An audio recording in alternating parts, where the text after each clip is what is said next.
사랑에 대해서 한 5개월 정도 했더라고요. 이제 믿음했고 사랑했으니까 소망을 합니다. 그래서 로마서 8장을 가지고 소망을 쭉 몇 개월 동안 이렇게 진행을 하려고 생각을 가졌습니다.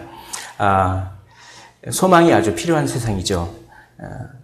각박하고 정이 많이 없어지고 사랑이 식어지고, 그래서 우리 주님께서는 종말의 징조로 사랑이 식어진다 이런 얘기를 했습니다. 그러니까 요즘 사랑이 너무 식어지고, 아니 그렇게 접촉사고 한 번 냈다고 그냥 나와서 그냥 그렇게 폭력을 하고, 이거는 사회가 너무 사랑이 식어져 간다는 그런 의미입니다. 접촉사고를 냈는데 둘이 딱 나와서 서로 막 웃는 거예요. 막 웃고, 누가 잘못했는지를 웃으면서 잘 따져서 아유 죄송합니다 그러면서 그렇게 해서 우리 보험 처리를 하고 이렇게 해서 들어가면 뭐 얼마나 좋겠습니까? 그런데 그냥 접촉사고 났다고 그 조그만 거 가지고, 그것은 우리 사회가 너무 좀 압박을 받는 것 같아요. 내 스스로가 아니면 누가 나를 지켜주지 않는다, 이런 압박을 받는 것 같습니다.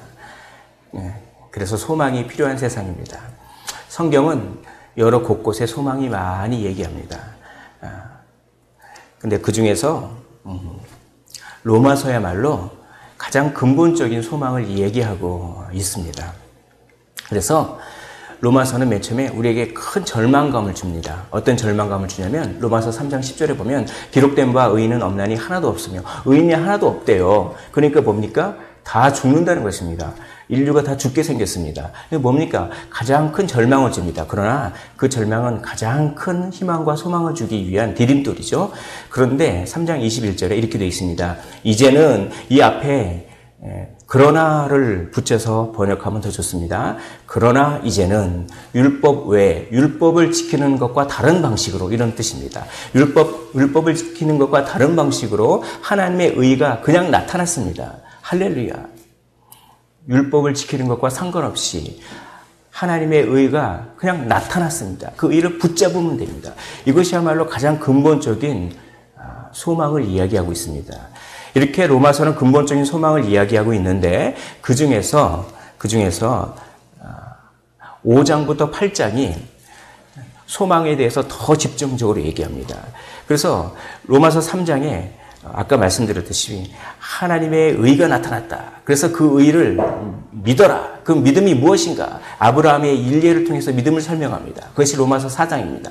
그래서 이제 믿고 하나님의 의를 획득한 자는 소망 가운데 살 수 있다. 이것이 로마서 5장, 6장, 7장, 8장의 이야기입니다.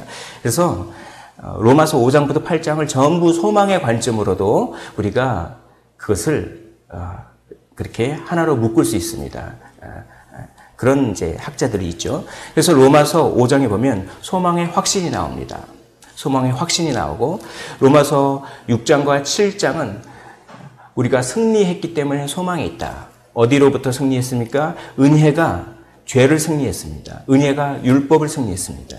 특별히 은혜가 죄를 이겼다. 6장이 나옵니다. 은혜가 율법을 이겼다. 율법의 권세를 이겼다. 7장에 나오고, 주로 7장에 나오고 8장 전반부에 나옵니다. 그리고 나중에 8장 후반부는 이 다시 소망의 확신입니다. 그래서 5장부터 해서 6, 7, 8장이 소망의 확신으로 시작해서 소망의 확신으로 끝납니다. 그래서 이렇게 우리 주 그리스도 예수 안에 있는 하나님의 사랑에서 끊을 수 없으리라. 현재일이나 과거일이나 미래일이나 어떤 권력과 권세나 적신이냐 칼 이런 것도 우리 주 예수 그리스도 안에 있는 하나님의 사랑에서 끊을 수 없다. 소망의 확신으로 감격하며 이렇게 나아가는 것이 8장입니다. 특별히 8장은 성령, 영이라고 하는 얘기가 얼마나 많이 나오는지 모르겠습니다. 2절, 4절, 5절, 6절, 9절, 10절, 11절, 13절 쭉 여기 적혀있는 것을 한번 찾아보십시오. 영이라고 하는 얘기가 얼마나 많이 나오는지 모르겠습니다. 특별히 성령입니다. 우리에게 소망이 있는 이유는 우리 안에 성령께서 계시기 때문입니다. 우리 안에 성령께서 계셔서 그 성령께서 우리를 승리로 이끌기 때문에, 그러기 때문에 소망이 있다고 로마서 8장은 이야기하고 있습니다. 오늘 이 시간 이 성령을 경험하시기를 원합니다. 성령을 경험하셔서 생명의 성령의 법이 죄와 사망의 법에서 우리를 해방시켰다라고 하는 자유함과 해방감을 누리시기를 주님의 이름으로 축원을 드립니다. 1절 보십시오. 1절은 이렇게 되어 있습니다. 그러므로 이제 그리스도 예수 안에 있는 자에게 결코 정죄함이 없나니, 이것은 무슨 뜻이냐면 정죄함에서 해방되었습니다, 이런 뜻입니다. 2절, 이는 그리스도 예수 안에 있는 생명의 성령의 법이 죄와 사망의 법에서 너를 해방하였습니다. 2절은 뭡니까? 죄의 권세에서 해방되었습니다. 3절, 율법이 육신으로 말미암아 연약하여 할 수 없는 그것을 하나님은 하시나니 곧 죄로 말미암아 자기 아들을 죄 있는 육신의 모양으로 보내어 육신의 죄를 정하사. 이건 뭐냐면 예수님께서 정죄당하셨기 때문입니다. 요약하면 이렇습니다. 4절, 육신을 따르지 않고 그 영을 따라 행하는 우리에게 율법의 요구가 이루어지게 하려 하심이라. 그러므로 영의 행실을 따라 살아야 합니다. 그러니까 1, 2, 3, 4절이 이런 구조입니다. 우리는 정죄함에서 해방됐습니다. 죄의 권세에서 해방됐습니다. 왜냐하면 우리 대신 예수께서 정죄당하셨기 때문입니다. 그러므로 은혜를 받은 우리는 영의 행실을 따라 순종하며 살아야 합니다. 이것이 1, 2, 3절의 4절의 어떤 구조입니다. 너무나 은혜롭죠? 정죄함에서 해방됐다는 것을 한번 살펴보겠습니다. 그러므로 이제 그리스도 예수 안에 있는 자에게는 결코 정죄함이 없나니, 여기서 예수 안이라고 하는 말을 주목하십시오. 정죄함이 없다라고 하는 말을 주목하십시오. 예수 안에 있다라고 하는 것은 예수님과 믿음으로 연결됐다는 것입니다. 우리가 어디 안에 있다고 하는 것이 얼마나 중요한지 모르겠습니다. 커트라인 안에 들어있어야 돼요. 커트라인 안에만 들어있으면 됩니다. 커트라인보다 훨씬 더 높아도 좋지만 아무튼 커트라인 안에 들어있으면 합격입니다. 그러나 커트라인 밖에 아주 미세하게 조금밖에 떨어지지 않아도 아무튼 커트라인 밖에만 있으면 그건 불합격입니다. 그러니까 예수 안에 있으면 합격이란 말이 어떤 자격을 갖췄다는 것이죠. 그것을 의라고 합니다. 구원받을 자격을 갖췄다. 이것을 의롭다. 이렇게 표현하는 거예요. 그러니까 예수 안에 있으면 합격입니다. 하나님이 보시기에 너 합격, 너 자격증 받아. 너 구원 자격증 받아. 예수 안에 있다는 것은 믿음으로 연결되는 것입니다. 이것은 나와 하나님이 뗄래야 뗄 수 없다라고 하는 그런 확신으로 다가옵니다. 관계의식이라고 하시죠. 우리가 믿음을 오래 살펴봤지만 그러나 그런 확신이 없는 분들도 있습니다. 믿음은 있어도 그런 확신이 없을 수도 있습니다. 그러니까 확신이 있는 믿음이 더 좋겠죠. 그 확신이 없지만 예수를 그리스도로 그냥 진실하게 찬성하면, 예수가 구원주라고 하는 것을 진실하게 찬성하면 어떤 느낌과 확신이 없어도 예수 안에 있는 것입니다. 그러나 더 좋은 것은 미심쩍은 믿음보다는 확실한 믿음이 더 좋겠죠. 그렇게 예수 안에 있으면 자격을 갖췄습니다. 너는 내 자녀야. 너는 하나님의 상속을 받을 수 있는 권세와 권력이 있어. 너는 왕이야. 왕의 권력을 물려줄게 라고 하는 자격, 인정을 받는다라고 하는 것이 정죄함이 없습니다. 예수 그리스도와 믿음으로 연결되어 있으면 구원받을 자격이 있다고 하나님으로부터 인정됩니다. 이 말이 예수 안에 있는 자에게는 결코 정죄함이 없다. 이런 말입니다. 정죄함에서 해방되지 않으면 어떻게 될까요? 이런 분들이 있어요. 굳이 안 그래도 되는데 자기를 과도하게 자책하는 분들. 그럴 필요가 전혀 없습니다. 하나님도 우리를 정죄하지 않으시는데 왜 우리가 우리 자신을 정죄합니까? 그것은 다 사망의 권세 때문에 그런 것입니다. 정죄함에서 해방되지 않으면 어떻게 될까요? 이 질문을 답하기 위해서 우리가 잠깐 살펴볼 것은 우리가 무엇을 위해 창조되는지를 하나님의 영광을 위해서 창조됐는데 조금 더 깊게 살펴보면 사실 우리는 하나님께 인정받기 위해 창조됐습니다. 그래서 하나님이 너는 내 자녀다라고 항상 하나님은 우리를 인정해 줄 준비가 되어 있는 분인 줄 믿습니다. 하나님을 늘 준비하고 계세요. 늘 칭찬할 준비를 하고 계십니다.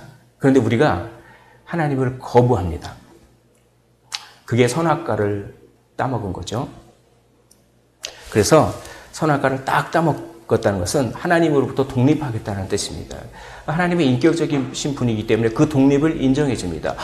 그러니까 하나님으로부터 공급받는 것이 공급이 안 받게 되니까 갑자기 불안이 밀려오고 수치심이 생기고 그래서 그 치마도 만들어 입고 그전에는 안 그랬었는데 막 그런 거가 생겼죠.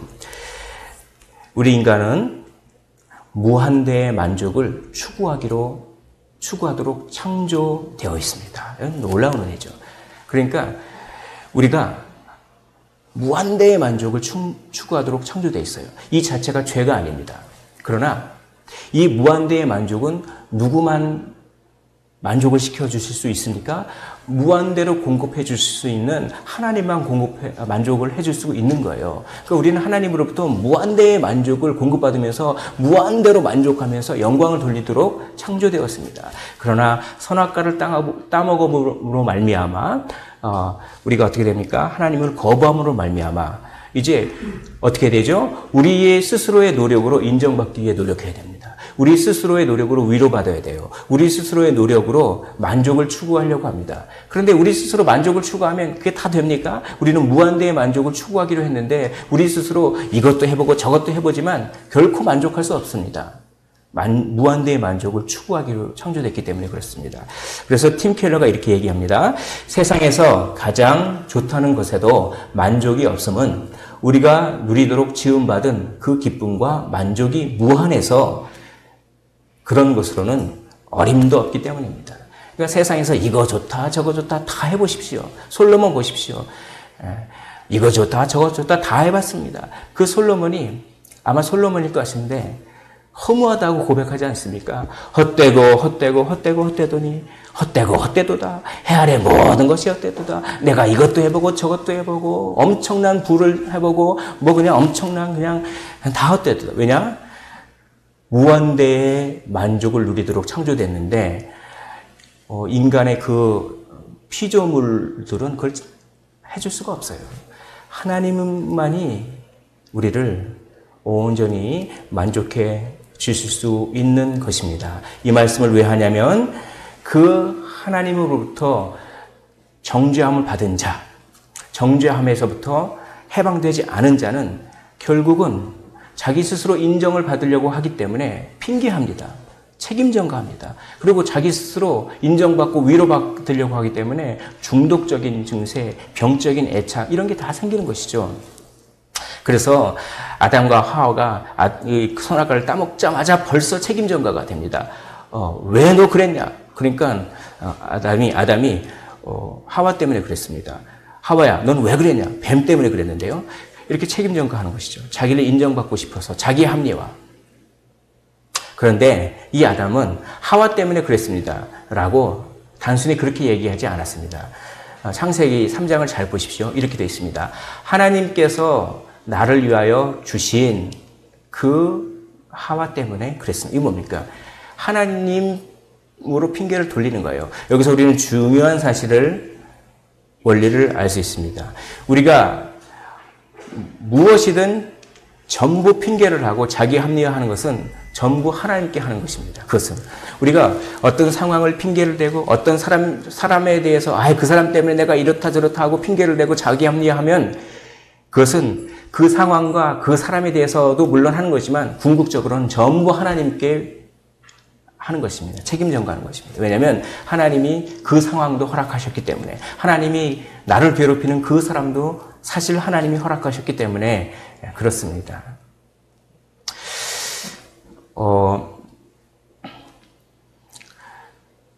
제가 청년 사역을 할 때 정말 게임을 새벽 2시까지 하는 그런 청년이 있었습니다. 새벽 2시까지 게임을 해요. 혹은 밤을 샐 때도 있고, PC방에서.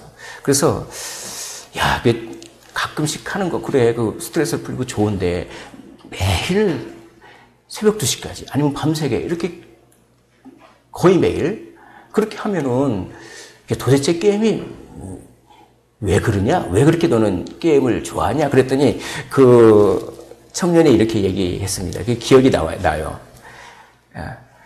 이기는 맛에 합니다. 이기는 맛. 그러니까 게임을 하면 뭔가 뭐 전투를 벌여서 그렇게 되죠. 이기는 맛에 게임을 한답니다. 이기면 그렇게 희열이 오고 자기가 높아지는 걸 느끼는데요. 인정받고 그러니까 하나님으로부터 인정을 못 받으니까 하나님으로부터 정죄를 받으면 인정을 못 받는 거 아닙니까? 그러면 그런 식으로라도 인간은 인정을 추구하게 돼 있습니다.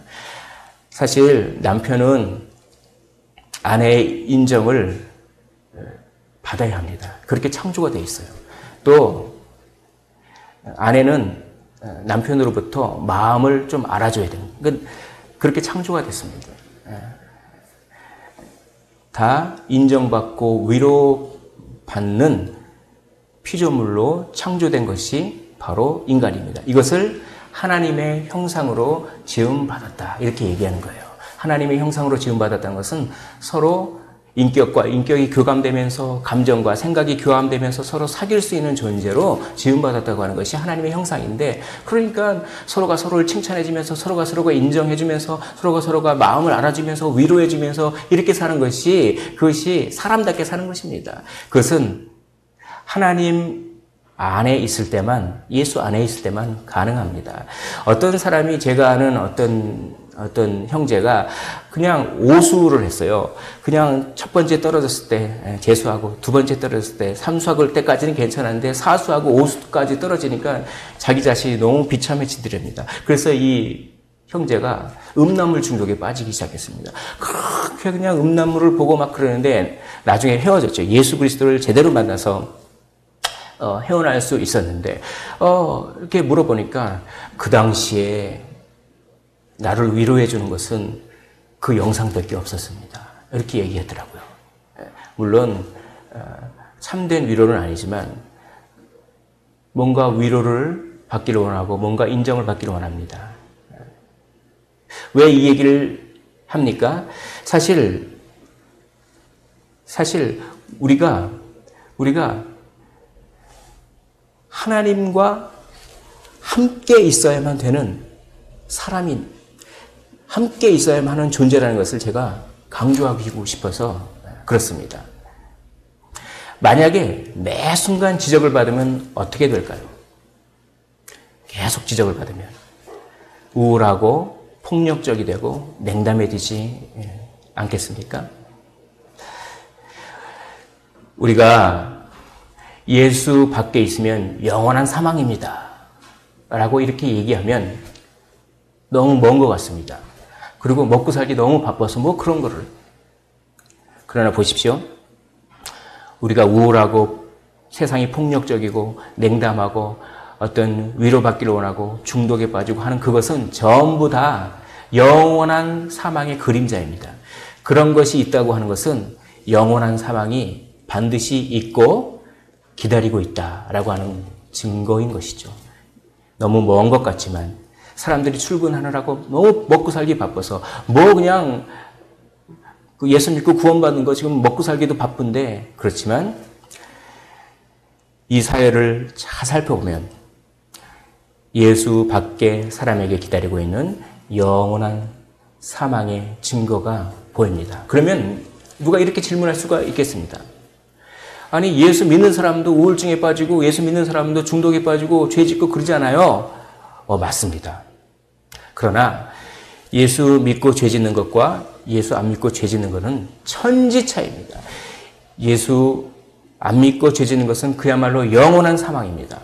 그러나 예수 믿고 죄를 짓는 것은 사랑의 상처를 내는 그런 것입니다. 그러니까 마틴 로이 존스가 이렇게 설교를 했습니다.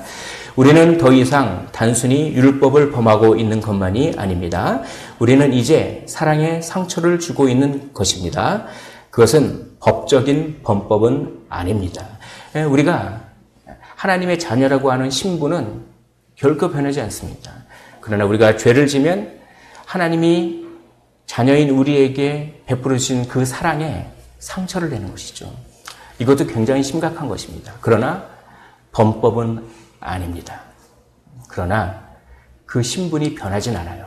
이것을 여러분들을 믿으시기를 주님의 이름으로 축원을 드립니다. 후자의 경우 당신은 죄를 지었지만 사랑에 대한 죄를 지었습니다. 따라서 부끄러울 수 있고 부끄러워해야 하지만 정죄감을 받아서는 안 됩니다. 그렇게 하는 것은 다시 자신을 율법 아래에 두는 것이기 때문입니다. 우리 안에는 결코 정죄함이 없습니다.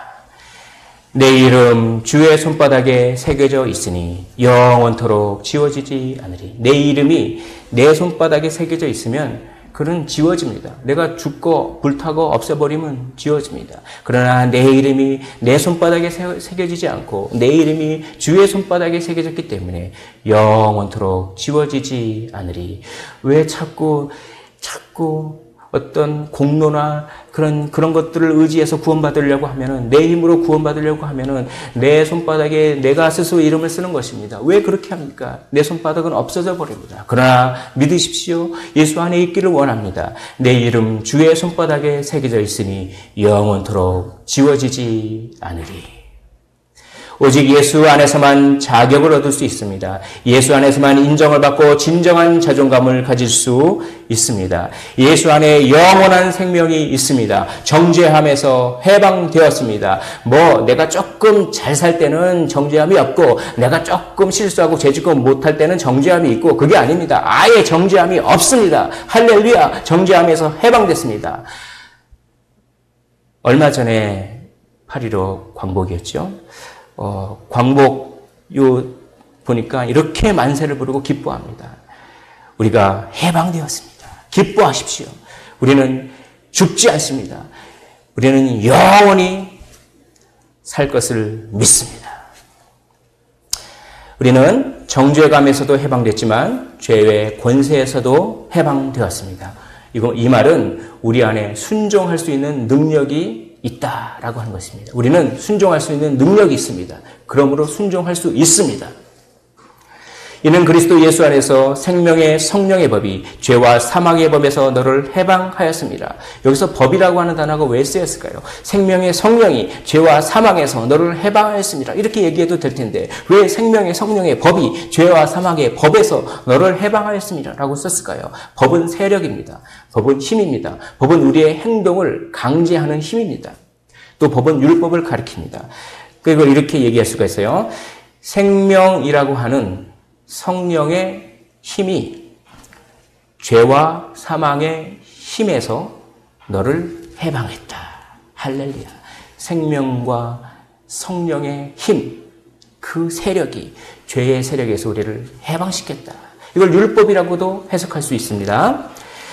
예전에는 율법이 죄와 사망의 법이었습니다. 예수 안 믿을 때는 율법이 죄와 사망의 법이었어요. 율법은 좋았지만 예수 안 믿는 우리에게 죄성이 있기 때문에 율법이 정죄하는 역할만 했습니다. 죄와 사망의 법이었습니다. 그러나 예수 믿고는 율법이 생명을 주는 생명과 성령의 법이 되어버린 것입니다. 왜냐하면 그 율법을 즐거워하는 마음이 있기 때문에 그렇습니다. 물론 죄성이 남아있긴 하지만 그렇게 두 가지로 다 해석할 수가 있습니다. 그러나 세력으로 해석하는 것을 저는 오늘 조금 더 얘기를 드리고 싶습니다. 죄와 사망의 법입니다. 죄와 사망의 법은 우리를 형벌과 보상을 통해서 우리의 행동을 강제합니다. 너 이거 안 하면 다칠 거야. 그거 해야 돼. 이런 식으로 네가 그걸 하면 쾌락이 있을 거야. 너무 좋을 거야. 행복할 거야. 이렇게 형벌과 보상을 우리 마음 가운데 심어줘서 죄와 사망의 법이 우리를 죄를 짓게 만듭니다. 그런데 이 형벌과 보상을 어떤 식으로 하냐면 속입니다. 너 그거 안 하면 교통사고 날 거야?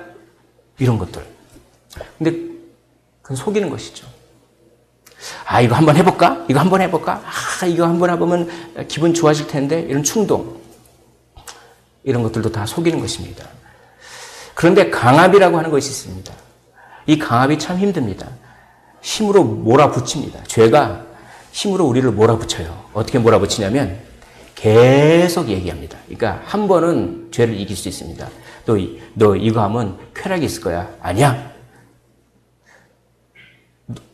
잘 생각해봐. 이렇게 하면 너한테 행복이 온다니까? 아니야. 근데 계속 하는 거야. 계속 죄가. 계속 끊임없이. 죄는 끊임없이. 그래서 존 오웬은 이걸 이렇게 비유합니다. 이 강압이 참 힘들어요. 강이 물줄기를 타고 엄청나게 빠른 강이 흐르고 있습니다. 그 강을 막기 위해서 댐을 딱 쌉니다. 그럼 뭡니까? 그 댐은 강으로부터 매 순간 압력을 받죠. 그것이 죄의 강압입니다. 우리에게 너 이렇게 해야 돼. 너 이렇게 해야 돼. 너 원수 갚아봐. 행복할 거야. 원수 갚아보라니까. 이렇게. 이 강압에 많이 넘어지죠. 이것이 죄와 사망의 법입니다. 이것을 이기는 방법이 생명의 성령의 법입니다. 생명의 성령의 법, 순종의 능력은 단 한 가지입니다. 하나님의 사랑입니다. 하나님의 사랑과 긍휼을 발견하면 됩니다. 여기서 말하는 발견한다는 것은 단지 찾는 것이 아닙니다. 단지 찾는 것이 아니라 이것입니다. 존 오웬이 얘기한 것을 그대로 말씀드립니다. 그것이 즉 하나님의 사랑과 긍휼이 우리의 생각과 감정에 고정될 때, 이게 뭡니까?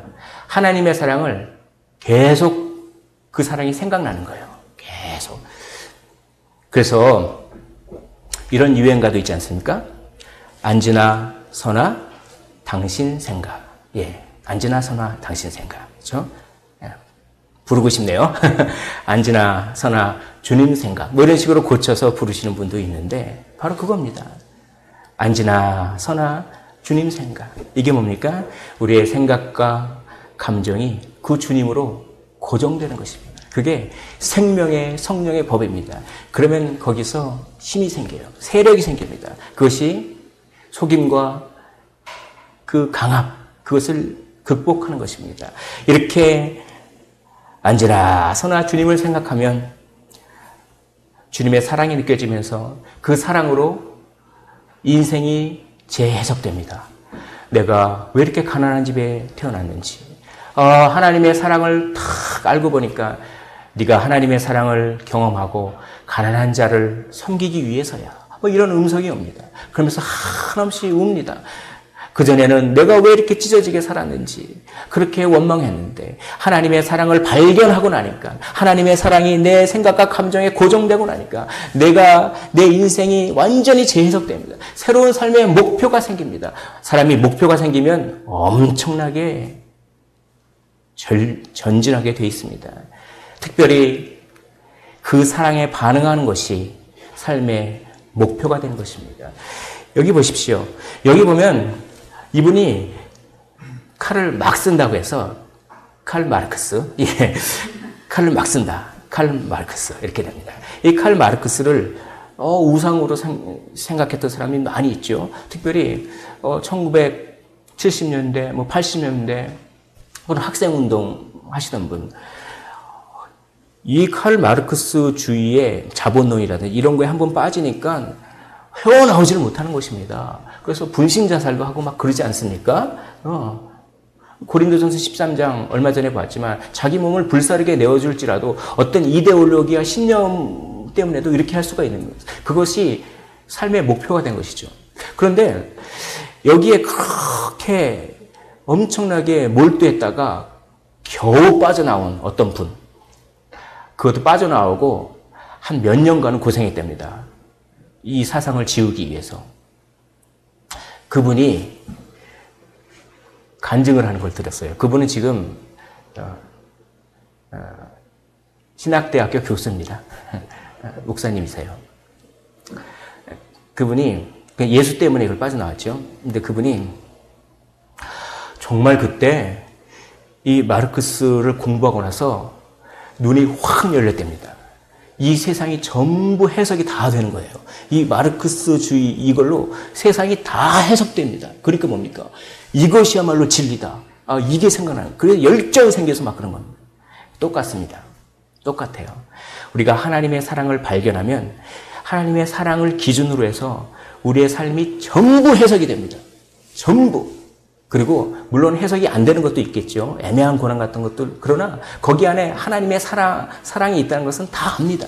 그렇게 해석이 되면서 열정이 생기는 것입니다. 바로 삭개오가 그랬습니다. 사람들이 다 손가락질했습니다.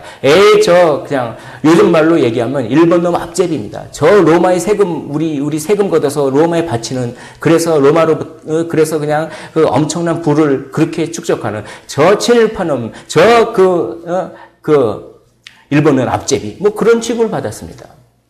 그런데 예수께서 삭개오의 집에 가십니다. 그때 삭개오가 노가다 내립니다. 다른 사람들은 다 나를 비방하고 멸시하고 그리고 욕하고 정죄하지만 다 정죄해요. 우리는 왜 이렇게 정죄하는 것을 쉽게 하는지 모르겠습니다. 누가 가르쳐주지도 않은데 그냥 정죄는 쉽게 합니다. 남의 얘기를 너무 쉽게 해요. 그냥 막 이렇게 하는데 하나님께서 예수님께서 삭개오야 부르시는데 거기에 마음이 녹아들었어요. 저 예수께서 나의 친구가 되주시기 위해서 와주셨구나. 이 사랑을 발견했습니다. 이 발견이야말로 이 세상에서 가장 위대한 발견입니다. 사랑하는 성도 여러분, 이 발견을 하십시오. 이것을 깨달아 아시기를 원합니다. 그래서 삭개오가 이제 자기의 재산을 그냥 그 비리로 그렇게 부정축제했던 걸 다 나눠주겠다라고 결단합니다. 내가 4배나 갖겠습니다. 5배나 갖겠습니다. 이렇게 얘기합니다. 이것은 사랑을 발견하고 이제 인생이 재해석되면서 참된 목표가 생겼기 때문에 그렇습니다. 그것은 뭐라고 합니까? 생명의 성령의 법이라고 합니다. 생명의 성령의 법이 속임과 강압으로 그리고 형벌과 보상으로 우리를 속여 죄를 짓게 하는 죄와 사망의 법에서 우리를 해방시키신 줄 믿습니다. 거룩한 목표의식, 사랑의 감화력, 이것이 생명의 성령의 법입니다.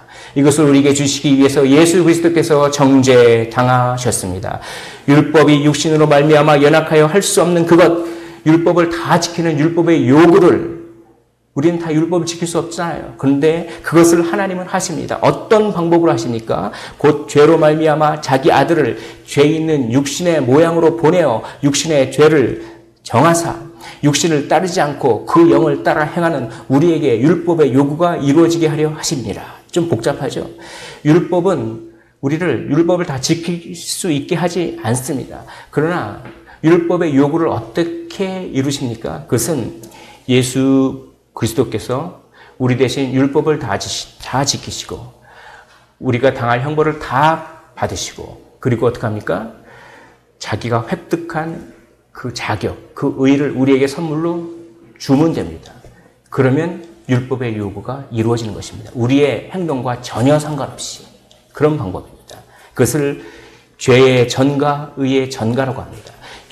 우리의 죄는 예수 그리스도께로 다 전가되고 그분이 가지고 계셨던 의는 자격은 우리에게로 다 전가돼요. 이중적 전가라고 하죠. 좀 어렵죠. 죄의 전가가 되고 의의 전가가 돼서 율법의 요구를 다 이루십니다. 그분은 죄가 하나도 없었습니다. 그래서 육신의 모양이라고 하는 말을 씁니다. 그분은 우리와 같은 육신이 아닙니다. 우리는 죄 있는 육신이지만 그분은 죄 없는 육신입니다. 그래서 그것을 아주 세밀하게 구분하기 위해서 육신의 모양이라고 하는 말을 쓰고 계신 것입니다. 그래서 우리는 그 은혜를 받은 우리는 그 영을 따라 행해야 합니다. 율법의 요구가 이루어진 우리는 그 영을 따라 행해야 하는 것이죠. 이것이 십자가의 목적입니다. 그러므로 우리가 거룩을 추구하지 않고 순종하지 않으면 십자가의 목적을 헛되게 하는 것이다 라고 하는 그 말씀이 여기에 있는 것입니다. 그런데 여기서 한 가지 질문을 해봅니다. 하나님은 자기 아들을 왜 그렇게 고통스럽게 죽이셨습니까? 죄의 삭은 사망이라고 했습니다. 그래서 그냥 죽이기만 하면 되지 않습니까? 그러니까 뭐 예를 들어서 안락사처럼 고통 없이 죽일 수도 있지 않습니까? 그런데 왜 그렇게 하필이면 고통을 다 줘가면서 죽이셨습니까? 왜냐하면 그렇게 고통스럽게 죽어야 하나님의 의의가 다 만족되기 때문에 그렇습니다. 바로 그것은 그분이 육신의 고통을 받는 것, 채찍을 받고 십자가에 못 박히고 옆구리에 창이 찔리고 가시면류관을 쓴 육체적인 고통은 우리가 몸으로 죄를 지었기 때문에 그렇습니다. 그분이 하나님과 관계가 단절되는 그런 정신적인 고통, 영적인 고통을 왜 당하셨습니까? 엘리 엘리 라마 사박다니 어찌하여 나를 버리시나이까? 그것은 우리가 영적으로 하나님을 거부하고 하나님의 말씀에 무관심하며 하나님을 대적하고 그리고 정신적이고 마음적으로 누구를 미워하고 시기, 질투하고 음란하고 이런 마음으로 저지른 죄 때문에 그렇습니다. 우리가 몸으로 지은 죄 때문에 마음으로 지은 죄 때문에 예수 그리스도께서는 그렇게 몸을 상하셨고 그렇게 영적인 고통을 당하셨습니다. 뿐만 아닙니다. 하나님의 진노가 다 쏟아 부어집니다. 로마서 3장 25절에 이렇게 되어 있습니다. 이 예수를 하나님이 그의 피로써 믿음으로 말미암는 화목제물로 세우셨으니 여기서 화목제물은 화를 달래다 이런 뜻입니다. 화를 달래기 위한 제물입니다. 그러니까 하나님께서 화풀이를 한 거예요. 예수님께. 화가 풀릴 때까지. 그 암흑, 3시간 동안 암흑이 쫙 있었죠. 그 하나님과 예수님이 독대하셔서 하나님이 화를 다 푸신 겁니다. 속 시원할 정도로. 그래야 관계가 회복되니까. 단지 그냥 십자가에 못 박고 단지 기계적으로 형벌을 준 게 아니라 인격적으로 하나님이 그 죄를 미워하는 마음과 화가 난 것을 그냥 예수님께 자기 아들께 다 화풀이를 한 것입니다. 그랬기 때문에 그렇게 비참하게 죽었습니다. 이 화풀이는 원래 우리가 받아야 될 것이죠. 우리가 지옥에서 화풀이를 받아야 합니다. 그러나 예수께서 받으셨기 때문에 우리가 안 받을 수 있는 그런 것입니다. 지옥에서 우리가 받을 하나님의 진노와 육체적이고 정신적인 고통을 예수 그리스도께서 받으신 것입니다. 그분은 정죄를 받으시되 확실하게 받았습니다. 그분이 확실하게 정죄를 받았다는 것은 확실하게 두 종류의 운명이 있다는 것입니다. 예수 안에 있으면 확실하게 구원이요 정죄가 없으며 예수 밖에 있으면 확실하게 정죄라는 것입니다. 그것이 그분이 확실하게 가장 비참하게 정죄를 받았다라고 하는 것을 우리에게 나타내 주는 것입니다. 그분이 확실히 정죄받음으로 우리는 확실히 정죄가 없습니다. 그러나 그분이 확실히 정죄받음으로 확실히 정죄를 받는 무리가 있음을 성경은 증거합니다. 신자는 정죄함과 죄의 세력에서 해방됐습니다. 율법의 요구가 이루어지고 순종의 능력이 생겼습니다. 이를 위해 하나님의 아들이 가장 비참하게 정죄당하셨습니다. 그러므로 신자는 육신을 따르지 않고 그 영을 따라 행해야 합니다. 거룩한 삶을 추구해야 합니다. 의무가 아니라 기쁨입니다. 신자에게 율법은 사랑의 매뉴얼입니다. 사랑하는 사람이 있는데 그 사랑을 표현하고 싶습니다. 그래서 어떤 선물을 고를까? 어떤 선물을 고를까? 이거 막 고민하고 있는데 누가 와서 이거 선물해봐. 이거 선물하면 그 사람이 그거 제일 좋아해. 그런 정보를 얻었다고 생각합시다. 얼마나 좋을까요? 마치 율법이 그런 것입니다. 하나님을 사랑해서 어떻게 하면 하나님을 사랑할 수 있을까? 어떻게 하면 하나님을 사랑할 수 있을까? 그때 율법이 가르쳐줍니까? 이렇게 해봐. 이렇게 하면 하나님이 제일 기뻐해. 바로 의무가 아니라 기쁨입니다. 신자에게 율법은 사랑의 매뉴얼인 것입니다. 율법이 사랑의 매뉴얼이 되는 사람은 생명이 있다는 소망의 증거입니다. 하나님의 말씀을 사랑하십니까? 하나님의 말씀이 즐거우십니까? 완벽하진 않아도 하나님의 말씀대로 살려고 하는 방향성과 기쁨이 있습니까? 근본적인 소망이 있는 분인 줄 믿습니다. 영생의 소망을 가진 자의 기쁨. 그런 사람들은 상황이 어떤 상황이라도 그 상황과 상관없이 이렇게 외칠 것입니다. 해방되었습니다. 순종이 즐겁습니다. 고난 가운데서도 해방되었습니다. 순종이 즐겁습니다.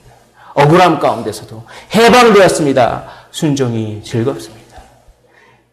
우리는 어떤 말을 입에 달고 삽니까? 우리가 입에 달고 사는 말이 우리의 인생입니다. 바라기는 해방되었습니다. 기쁩니다. 순종이 즐겁습니다. 라고 하는 그 말이 입에서 끊이지 않으시기를 주님의 이름으로 축원을 드립니다. 우리 찬양하고 기도하는 시간 갖도록 하겠습니다.